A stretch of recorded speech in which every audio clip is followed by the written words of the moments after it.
High বন্ধুরা, আজকে দেখো তোমাদের এরকম মটন বানিয়ে দেখাবো কীভাবে এখানকার মটন বানানো হয়। হাই বন্ধুরা, সবাই কেমন আছো? আজকে তোমাদের দেখাবো এখানে মটন কীভাবে বানাই। চলো দেখতে দেখো।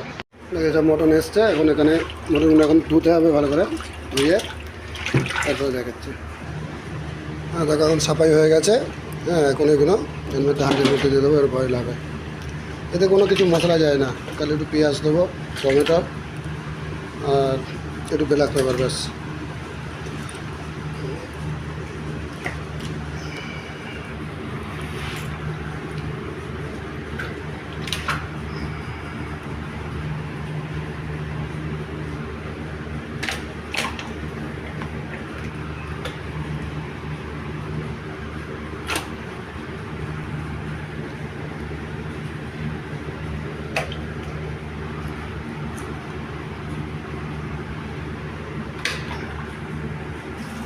দেখো, এটা মানে জল দিয়ে এবার এখন সিদ্ধ হবে, ব্যাস। আর এখন কিছু দেওয়া যাবে না, পরে অল্প কিছু খালি মশলা দেবো, ব্যাস। দেখো, এই মশলা যাবে পেঁয়াজ, টমেটো আর ওটা হচ্ছে রসুন, মানে এমনি মানে কেটে রেখেছি, ব্যাস। এইটুকুনি খালি যাবে, এই যে ঢেলে দিলাম। পরে খালি পরিমাণ মতন লবণ দিয়ে দেবো। দেখো, ওটা বয়েল হয়ে গেছে, ঠিক আছে। এবার ওটা আবার বয়েল হয়ে গেছে, সিদ্ধ হয়ে গেছে।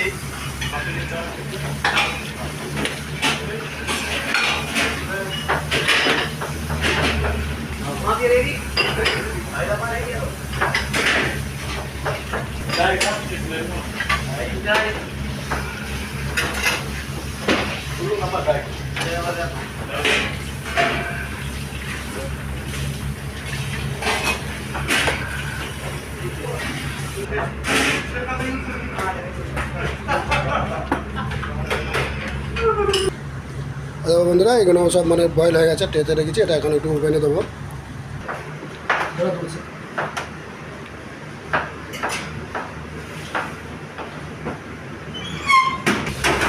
এখন এটা মটনের যে জলটা বেরিয়েছে, ওই জলটা দিয়ে এখন রাইস বানাবো।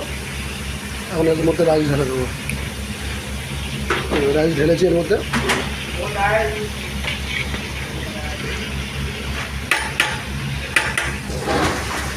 রাইসও মোটামুটি রেডি হয়ে গেছে। এখন এটা দমে রাখবো 10 মিনিট, 15 মিনিট দম রাখলে দমে দিলে হয়ে যাবে।